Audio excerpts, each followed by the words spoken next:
Welcome to episode 28, Back in the Circle Again. And before we begin, I have to apologize. There were some technical challenges in the recording of the first part of this episode, so there's going to be a little bit of a hum in the background. Again, so sorry, and we've addressed it, so you won't have to worry about it again. Well, welcome to Witchy and episode 28. Which is the third one of our second season. I'm so excited about that we're in our second season, which is pretty cool. So cool. Mm-hmm. And there's other things that we're excited about. Well, I'm excited. Yes. That I'm excited what about. What are you excited about? Can you share? Well, I'm excited that we are going into, in our circle, we're having our first in-person ritual. Oh my gosh. In a year and 8 months. 1 year and 8 months. Yeah. So it's exciting and nerve-wracking, and I'm so looking forward to it, and I'm hoping it will go really, really well. And you're a part of it too. I am. And I thought maybe we could spend some time just kind of talking about our process on how we're entering into it after a year and 8 months, and then maybe we can check in after the ritual and kind of talk about how it went. Yes.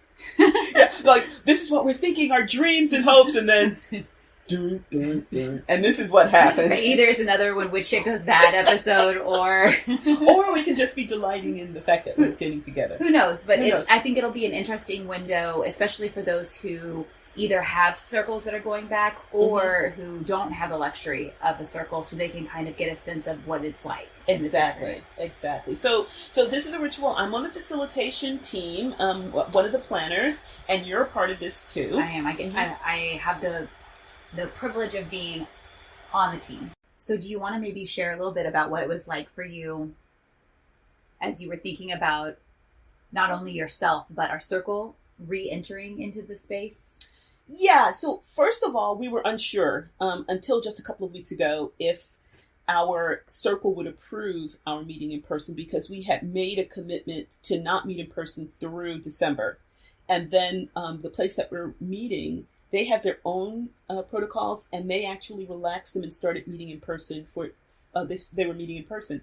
So we decided to reconsider it. And so I think the biggest thing was that all of the kind of makeshifts that you do to be on Zoom, we didn't have to think about it anymore. But I found it was strange because it was almost difficult to remember how we planned before, because I'm so what's present and what I remember the most, what's most memorable and concrete right now is planning in Zoom, right? So we had to think of how we're going to have the women meet, and so we're physically distancing 6 feet apart.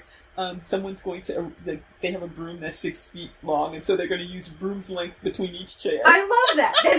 That's such a witchy measurement. Oh my gosh, I love it. Our broom's length between each, and we're going to, unless we're in our circle, we're going to be masked. And the part that's going to be the hardest, I think, for our women is, and we keep saying this in every message that we send out, every post, that one of the things that I think is going to be the hardest for us is the fact that we can't hug each other.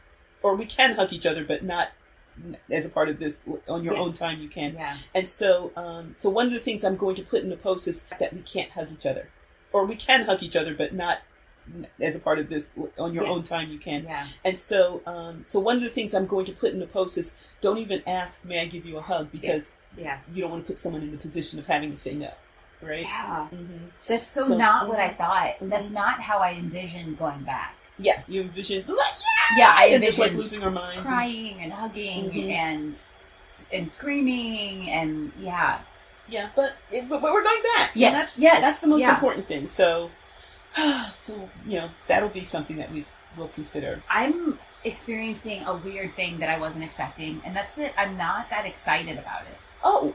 Okay. And not in like a bad way, but just like in a way of like, it feels so not real. Gotcha. So I keep having to tell myself that it's happening, but then I kind of, I forget, or it doesn't compute, it doesn't stick. That's what it feels like. It doesn't stick to my emotions and my consciousness. Like it just doesn't feel like it's really happening. And so therefore, because of that, it's like not I'm not engaging with it emotionally like I would in like a normal thing. Right. And I think it's just because I'm like, I don't know what it's like to re-enter after a pandemic. You know? We don't have a model. Yeah. We don't have a model. So it's just like, I keep reminding myself, but then it's ringing hollow. Mm-hmm. But then when I really sit down and I think about it, then I get emotional and excited, but just like, I'm not carrying it with me like I normally do my feelings. Right. Well, and we'll see. I mean, we don't know. So I think that's a part of it is we just don't know what it's going to feel like. Mm-hmm. We have nothing to compare it to because we've never been in this position before. Mm-hmm. So it'll be interesting. I am really excited about seeing people I care about. Mm-hmm. I'm really excited about the concept of being in a space and sharing space and doing magic together instead of over a computer is so great. Here's one of my worries. I am worried that my energy sensing muscles are out of shape. Yes. Because I have not monitored energy or engaged in creating or directing energy in 1 year and 8 months. I'm kind of picturing, you know how, I don't know if you ever did this in science class where you made the volcano and with the baking soda and the vinegar. And I'm just picturing us like not really knowing what we're doing, and we're so used to pushing energy into the Zoom that like our heads probably will explode. When you say pushing energy into the Zoom, I'm just like imagining like I'm just like a trash can, and I'm like stuffing it full of more things, like just trying to like come on, get in there. So the image I have of, I want to say it was not Animal Farm. The frat movie from the 80s, Animal House. Animal House. I know this before you were born, but Animal House. And I think it was Jim Belushi or one of them where they had like a mouthful of whipped cream or something, and then they like, and they said I'm a zit. Yeah, that's what I'm picturing. It's like we're so used to like holding and tightening this energy and getting together. It's going to be like the last straw, and all of it's just going to kind of squirting out, and we're not going to. We probably will not be channeling it properly, right? Or channeling it as efficiently or effectively as possible. Yeah. So, like, our high energy stuff? Is it going to be? Is it gonna? Are we not gonna be able to contain it, and we're just gonna like bing like that? Yeah. Well, so. Fortunately for us, we're going into the dark part of the year, so it's not a super high energy. That's true. But conversely, because we're going to be doing a trance where we're dropping, I'm hoping we'll be able to get people back up. So we're not used to trancing in community anymore, and so I'm suspecting that a lot of us are going to drop really super deep because of just the energy surrounding us. And so the trick is to make sure, because we haven't had to worry about this for a year and a half, is making sure that after the ritual, we're all safe to drive home. Yeah, right. Yeah, don't trance and drive, for sure. I'm curious, are we going to drop extra fast because... because we're so sensitive? Mm-hmm. Are we going to drop extra slow because we're out of, like, our trance muscles are out of practice? Or we're bringing emotional baggage. Like I'm anxious. This feels different. Mm-hmm. I haven't done this in a while. I'm worried about my sisters. I'm worried about myself. I'm worried about someone else. I don't know. Like these are all the things that are running through my head. What, and they all sound plausible. Mm-hmm. Yeah. And it's a bunch of questions that are going to be answered by almost this time tomorrow. So. Or for our listeners, they'll be answered in about 15 seconds. But we have to go do the thing. Yeah, that's right. Yeah, we'll do the thing, and then you're not going to know that we're doing the thing. All you're going to know is that we were anxious, and then we come back, and hopefully our voices will be joyous, or our voices may be like, that was a thing. It was certainly a thing. So hopefully, but you'll hear soon. We'll come back and we'll let y'all know how it went. That's right. We'll check that. Okay.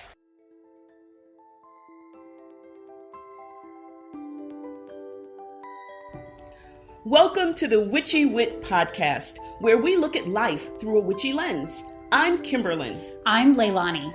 At Witchy Wit, we explore current events, ideas, music and books, and experiences in ways that recognize energy and life in everybody and everything. We are both real witches. And we bring two real perspectives through the lens of our different ages, races, and backgrounds.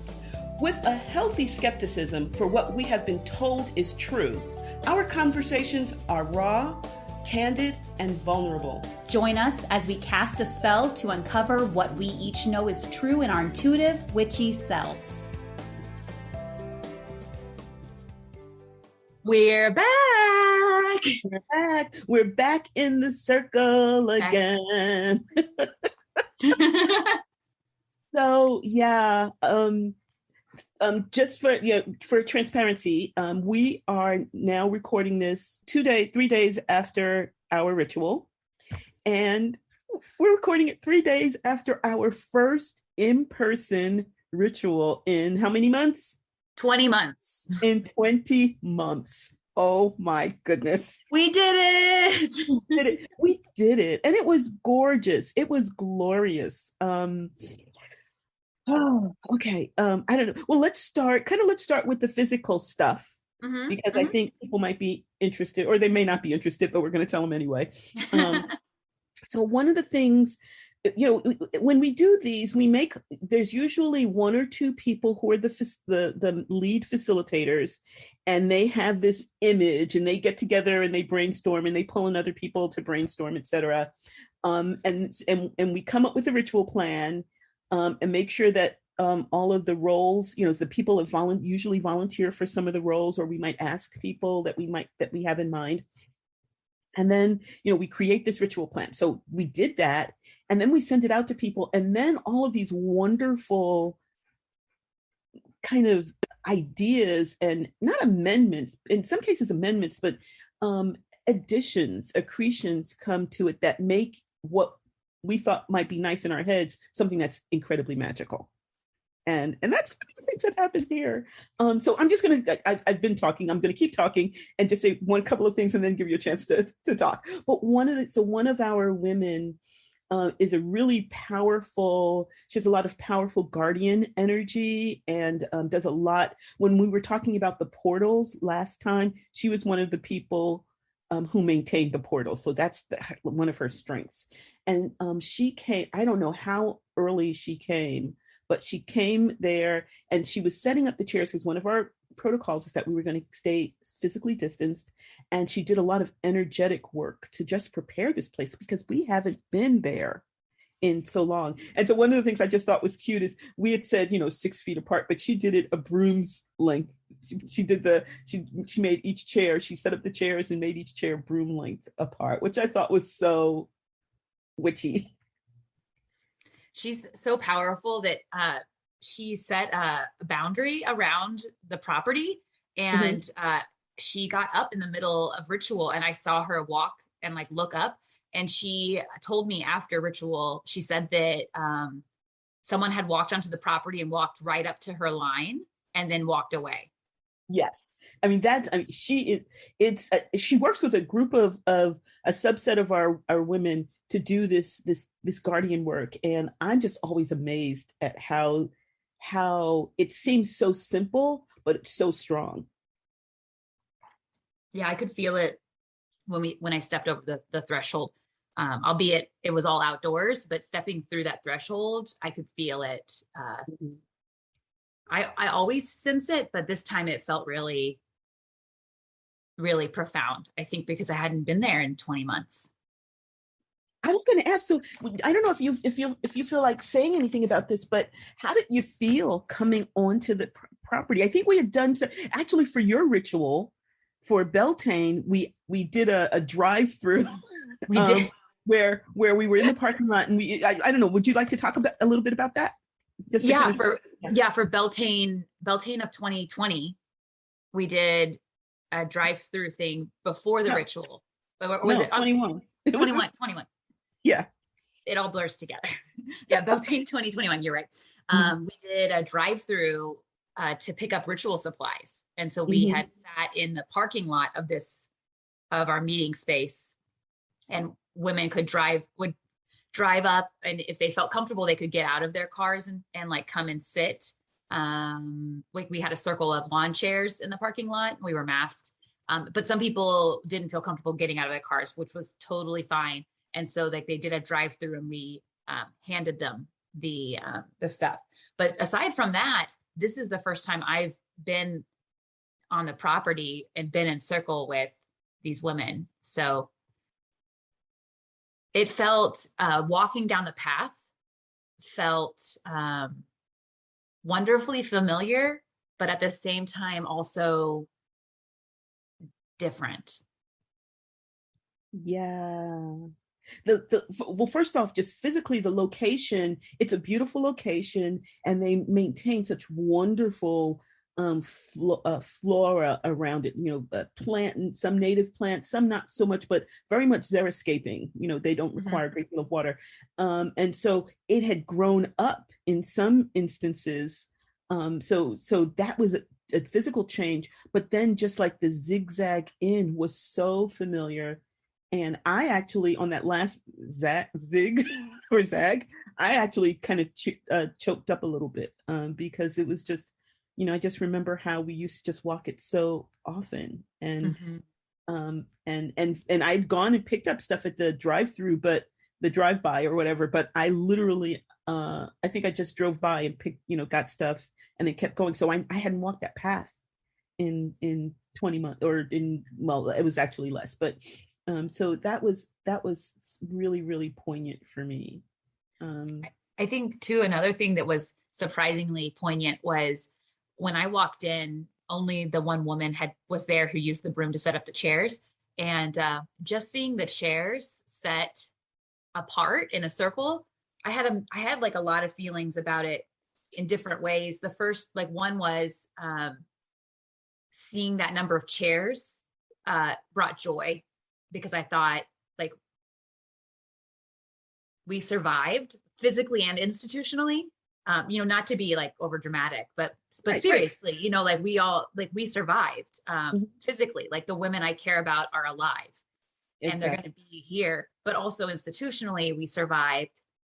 But then another feeling I had was like the chairs are apart, and my vision, as I had shared in the first part of this recording, was like, I had always envisioned, like a screaming, jumping up and down, like I hug them, and like that's, and rightly so, that's not happening.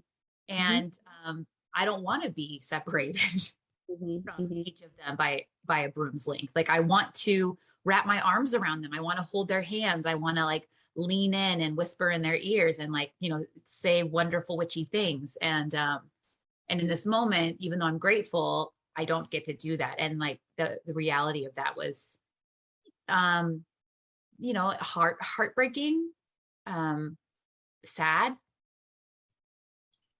Yeah, I really get, my experience of that was so much that, yes, we are together, and it's also dramatically different from the last time we were together, right? Before we even thought, all of these things that we're thinking about in terms of, health and safety, et cetera. And so while I was ecstatic that we were back together, just how it's so different was much more readily apparent than anything that we had done in the previous year and a half, because everything was different. Now we had something that was similar, but it just highlighted the fact that there was a dramatic difference. So that was it. It wasn't so much like ouch painful, but it was just present. That was something that was ever present before me that whole night. Can I give a shout out to your singer's mask, just in case anybody is wondering? Sure. Like the mask that you had. So you had, do you want to share a little bit about what your mask was? Well, actually, I think I got the link from you. Oh. We were talking about this right. in our yearly planning meeting, and we were saying how when we get back together, like maybe we might need to make sure that everyone stayed masked. We actually kind of worked around it by being outside and distanced and not singing facing each other, but singing towards the center. So it wasn't an issue. But one of the things we had explored was getting singers' masks. And the difference is that it has a framework around it. So it keeps it from sitting right on your face. So you can breathe in air without the mask sucking into your mouth. And I think you said that when I sang, because a part of it I sang with the mask on, and then finally I took it off, that it wasn't too muffled. It didn't sound like you were wearing a mask. I actually turned around to look at you because I thought you weren't wearing a mask, and then you were. And it didn't muffle your voice. You could still project. It was, I was thoroughly impressed. I did not buy one because I have a mask that is not framed, but is structured in a way that I thought would allow me to speak and sing during the trance work and not muffle me. And I was so wrong. It didn't suck into my mouth, and it did hold its shape, but I was still muffled, and my voice did not carry as far as I thought it would. And I didn't realize how dramatic the difference was until you were all the way across the circle from me, and I could hear you much better than I could what I was sensing from my own masked face. It's something else that we have to think about, right? When we're trying to recreate an experience that we didn't have to think about before. Well, first of all, many of the things we did were often indoors, right? So it wasn't that issue, but we have done a number of things outdoors, and it was like, okay, we're going to use our outdoor voices and that sort of stuff. That's always been something that we keep focusing on to make sure that all of our women can hear. So yeah, it's another thing to think about, isn't it? Yeah. 10 out of 10 would recommend a singer's mask to anyone, even if you're not singing, even if you're just priestessing and projecting. 10 out of 10 would recommend. Highly impressed by that mask. Oh my gosh. And it was super cheap. It was the one you sent me. So I think it was like $20, get a little bit more, 20 and change on Amazon. So I highly recommend it. And I recommend it for anyone who, if you run, and if you run masked, a lot of people don't, but if you run masked, or you're doing anything where there's a physical element where you're going to be breathing heavy, I highly recommend it, because it's one less thing that you have to negotiate as you're also trying to get oxygen into your lungs. So thank you, and thank you for recommending, for showing me how easy they were to get. So yeah. So can I just talk a little bit? So we talked a little bit about the physicality, and just so everyone knows, we basically did I can't even say one of our normal rituals, because our rituals are never normal. But we had anyone who had a drum, we ground it using the sound of the drum, and I think that really kind of got everything started, because I can't speak for anyone else, but I was just so ready to trance with the energy of other trancing women around me after being on Zoom so much. So I think that just kind of started to create the magic. I noticed for me, and I think I saw it in the other people too, I was curious how our energy would go, because the ritual plan that you and the other woman created was more low energy. And I was worried, were we going to come in and be just so darn tootin' excited to see each other that, and we've had this happen in other rituals where we're like, it's going to be really low energy. And then we're all like, whoa! And that was before the pandemic, so I wasn't sure. So I had no idea how the energy was actually going to shape up. And I was actually a little bit worried, not that we wouldn't be able to handle it, but I was just worried because I couldn't make an educated guess, because I have no experience in this post 20 months of not seeing each other. But what I noticed was, for me, and I think that some of the other women experienced it too, was that during our time where we sing before ritual, we sing and do some workings before we get into the actual tofu of the ritual, was I noticed that there was a number of times where our energy spiked up as we were singing or chanting. And there was a couple times where I was like, whoa, whoa, whoa, whoa, whoa, whoa, whoa, like pulling myself out of the clouds, like off of the ceiling, even though we're outside, like pulling myself down. Like, whoa, whoa, whoa, whoa, whoa. And then when we practiced your grounding, it was supposed to be a grounding, but I was like, pew!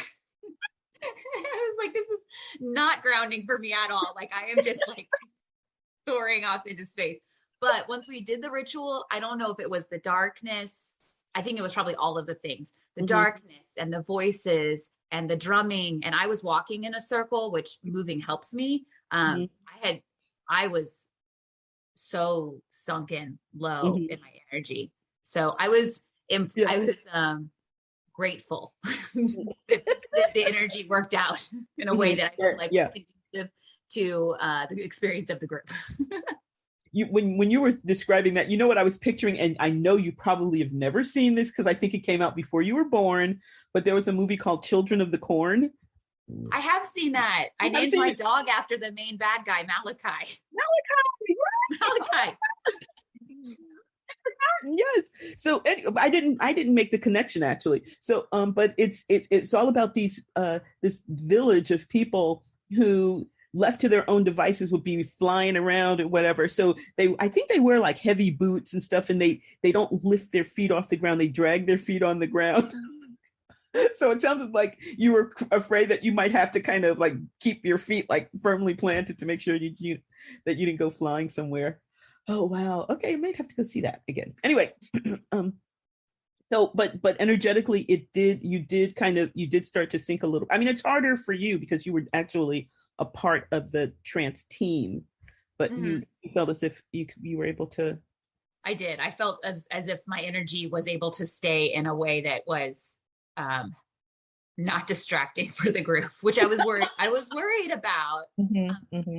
But it seemed I obviously I'm not the other women, but it seemed like everyone else was able to either it happened naturally or they were able to, gently guide themselves in a way that worked. So I was really grateful. That was my number one concern was the energy. What was your impression of it as one of the people who created the ritual?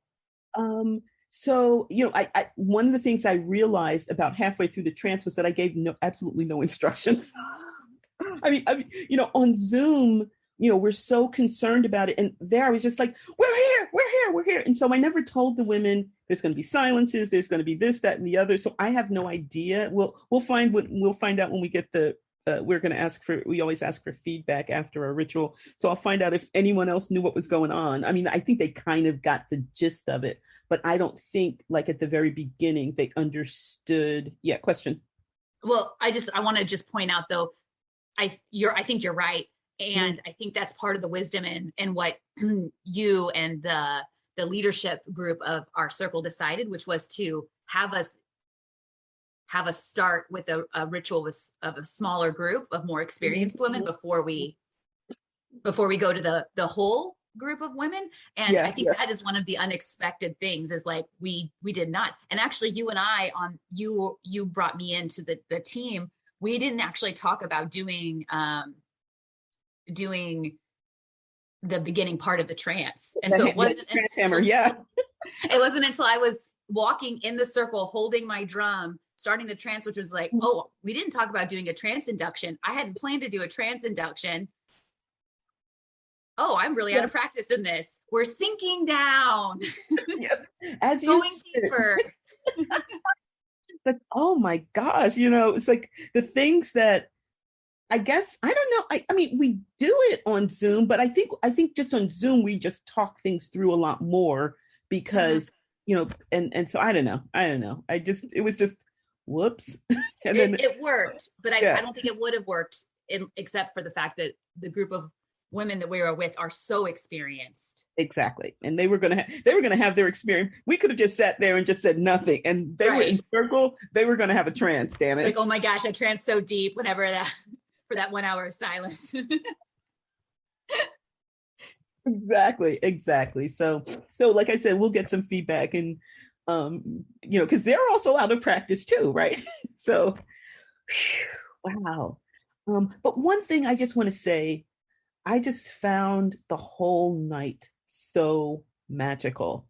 We haven't done anything obviously as a group, outdoors, obviously, I keep saying obviously, but in so long, but there were just so many, it was just like a confluence of different things. So we had a beautiful, glorious night. Because, now I think about it, if it had rained, what we would have what would he have done? I don't know. Anyway, so we had a beautiful night. We could see the planets. Remember we were discussing the planets, the Jupiter and Saturn and Florahot or whatever, Flohot or some other planet. And and we were outdoors. We had a little teeny little flames going, and we created an ancestor altar. And I remember I was drumming. I guess I was drumming, and then I sang once the chant started, but I didn't have to really lead anything. So I was just kind of just going, yeah, and just kind of just trancing in, like moving in and out really fluidly from the trance, because I had parts that I had to do. But it was just, like I said, we probably could have not created a ritual and just all got together and just sat outside, like the Quakers, and just in silence, and would have had a fabulous experience. But obviously we did more. I'm so grateful for it. At one point in time during the ritual, a cat walked through our space, and I about lost my shit. Oh, yes. Well, I don't know if you saw, I know you saw it once it got kind of like close to our circle, but I saw it come from like the far end of the property and then stop and sit for a while, maybe lick its paws or something, and then come a little bit closer and stop. I mean, it literally just like, I think it was soaking up our energy, to be honest. Just it was drawn by what was going on, and so we had a cat. It wasn't, well, was it black? I was gonna say, did we have a black cat? It was black and white. Black and white, yes, yeah. So yeah, that was amazing. I felt so validated by the cat's presence. Yeah. I thought, like I said, it was just something. And then afterwards, a couple of the women had gotten together, and we had cider and pumpkin bread and cornbread. Another woman brought cornbread. Yes, cornbread. I mean, it was just so, it was just a incredibly spiritually powerful, but also just in terms of emotions and emotionally powerful evening for me. It was really nourishing, not only the food, but the after part. So a bit of transparency, in the pre-pandemic times, after ritual, and also sometimes before ritual, we have a kitchen space where we hang out with each other. And I am not a fan. I don't like, it's small, it's crowded, it's loud. And I don't like it. Sometimes I go in because I want to be a part of the group and I want to like hold that space with everyone, but it's like not my favorite. So yeah, but what I thought was interesting was, after the ritual, I was just so happy to be sitting around with everyone, and just be with everyone. So, I mean, who knows, maybe whenever we finally are allowed back to do that again, maybe I'm going to like it. I don't know, but I was just so grateful to get to share space with everyone and to sit and talk with everyone. And I noticed that, some women did have to leave because they have families to get to, or things that they needed to get to, or whatever. But I did notice a lot of women stayed until the very end, and then we all walked up together to our cars. Yes. Like, I don't want to leave. I want to stay. Like, that's how I felt. I was like, I don't want to go home. I just want to. So I actually like sat in my car and watched people drive out. I was like,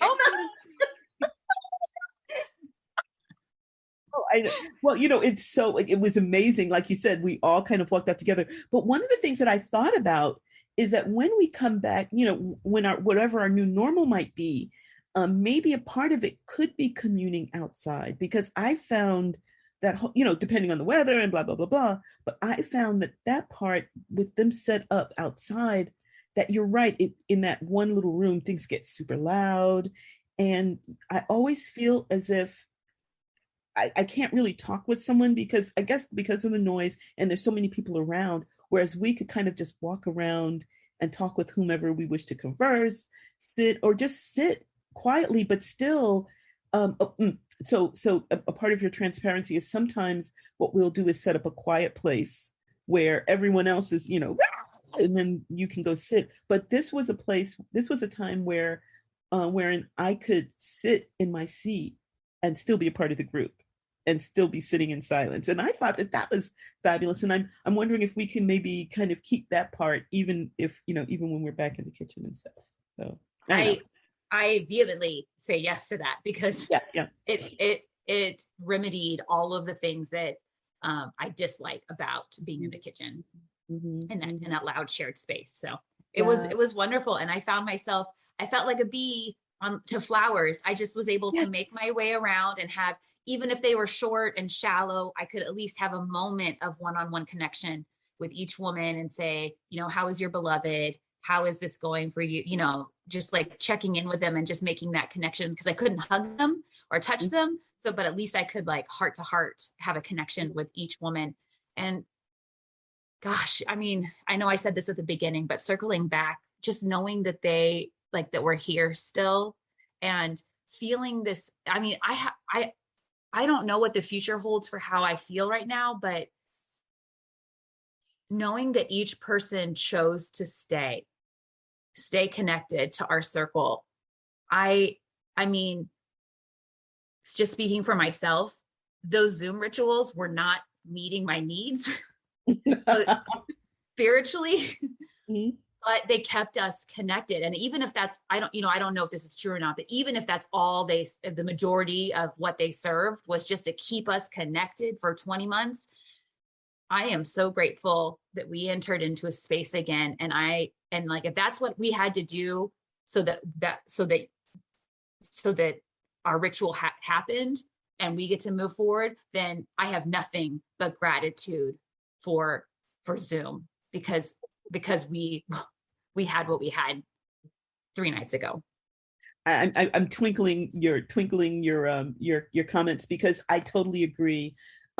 Zoom, there were issues, et cetera, but one of the things that it did provide us was a way to stay connected. And I suspect that a number of groups did not have that. I don't even know if I'd say that, but I just say is that I think a lot of people might have had similar issues as you had with Zoom, but they made the commitment to keep participating. And I think that is a part of the strength that kept us going, that commitment to doing what may not necessarily be the most satisfying, but to maintain that. Because anyway, and I think we got a little bit of our reward for that on Thursday night, which was brilliant. One other thing I just want to really mention is that, I'm so used to sitting. I've mentioned a number of times that since the pandemic, I've been sitting on my back patio, and I'm near 410, and so I have I can hear like the road noise, and I'm also near the airport, so I can also hear planes going overhead. But you kind of get used to and tone out your own backyard noise, ambient noise. And so one of the things that I was forcibly confronted with was doing ritual outside was just the noise at the place that we were celebrating. And so that was a little bit of a challenge for me to overcome. But it was so worth it. I don't remember the noise, the ambient noise, the city noise. I don't remember it being like that before the pandemic, but I'm not sure that it's changed. I think I'm doing what you were saying. I think I changed, and now I'm like, I have to get used to it again. Exactly. So that's something that we might want to mention to people when we start coming back together, is that, there's going to be things that you think it's going to be like the last time we did this, and it's not. And, some of the things that we noticed are blah, blah, blah, blah, blah. So that's just something just to give people a heads up, because that was a little jarring for me. Me too. Surprisingly jarring. But we had done stuff before. I guess we had just gotten used to it, or, I think that's spot on. I think I was used to it, and so I didn't realize it. And so now that I'm not used to it, I'm realizing it. And it was, and because I didn't realize it before, I wasn't able to prepare myself for it. So I think it'll be good for us to let people know that. Yeah. And speaking of that, so you were one of the lead facilitators for this ritual. I'm the lead facilitator for winter solstice, which hopefully will be the first time that we get the whole group together. So part of the selfish reason why I wanted to do this episode was that I wanted us to have this conversation, because I'm gonna be really tapping into the wisdom of what we discovered as we re-entered sacred space communally for the first time in 20 months, so that as we move into having all of the women together, we can use these bits of wisdom to help fashion a ritual and an experience where we can all be as successful as possible. You know, like maybe doing actually like doing all the pieces of a trance instead of just being like, and now we're in a trance. Like we can, we can be a little more proactive. Right. Remember all the pieces. No, I know. So yeah, we'll have to work on that a little bit. So it was just so wonderful that we got to gather together with our circle in an experience I think maybe I never thought would actually happen, of being separated like we were for 20 months. So we like to read a poem sometimes to close our podcast. And so we found a poem called To Gather Together, and it's by Erica Meitner. It was in the October 4th issue of The New Yorker. And while not exactly the same, I thought that there was a lot of similarity in the things that I noticed about being apart and then coming back together with beloveds. To gather together. It is not yet after the pandemic, but most of us have bared our faces in public. Most of us are a little haptic, though. We remain somewhat wary of strangers merging in enclosures. And what does it mean to gather? To take up from a resting place. We are so tired. We are uncovered and mustering strength. Never mind my mother's post-stroke slurred speech and vertigo, her ear crystals misaligned, her neck brace. We are survivors of the panic wars. We are reaching new conclusions intuitively from inferences about hugging. My radar is broken. I'm not sure where to put all my limbs. When they're tangled with yours, it's not a problem. Your failing configurations of attention. My bad knees. To draw fabric into puckers, pleated pants, rumpled sheets, your fingers hooked in my underpants, and we bring together all the parts of ourselves to embrace, haul in our bodies. To harvest like clusters of ripened cherry tomatoes still warm from the sun. Forget the kale, stripped bare by bright green cabbage worms congregating on thick stems. To summon everyone back to this abundant and skeletal planet after we've jettisoned the billionaires into space. We celebrate the launch of tiny coupes of champagne. To throw open the doors and host guests and board packed planes where everyone is cranked and cranky about proximity still. But look at the skyline, clutches of buildings reaching for billows of clouds. To assemble in a sequence for binding somewhere past contact tracing. Gather is a transitive verb.